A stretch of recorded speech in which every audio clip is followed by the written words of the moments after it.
ചെയ്തു പോയ തെറ്റിന് സച്ചി രേവതിയോട് മാപ്പ് പറയുകയാണ് ചെയ്യുന്നത്.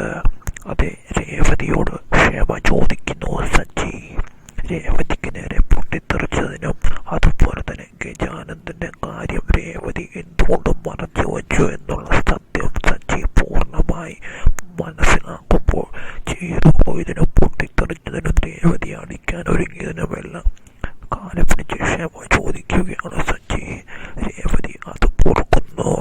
രേവതിയെ കെട്ടിപ്പിടിച്ചുകൊണ്ട് എന്നോട് ക്ഷമിക്കണമെന്നും ഇനിയും ഞാൻ നിന്നെ വേദനിപ്പിക്കില്ലെന്നും സച്ചി പറയുകയാണ്, ഉറപ്പ് നൽകുകയാണ്.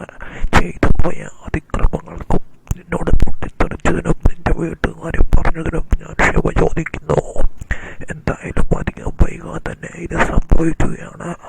രേവതിക്കും സച്ചിക്കും ഒരു പുതിയ ജീവിതം തുടങ്ങാൻ ഇത് വഴിയൊരുക്കുകയാണ്.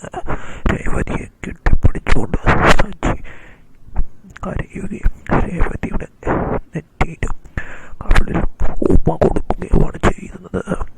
ഇനിയും നിന്നെ ഒരിക്കലും വേദനിപ്പിക്കില്ലെന്നും ഒരു രാജ്ഞിയെ പോലെ ഞാൻ നിന്നെ നോക്കുമെന്നും സച്ചി രേവതിക്ക് വാക്കു കൊടുക്കുന്നു.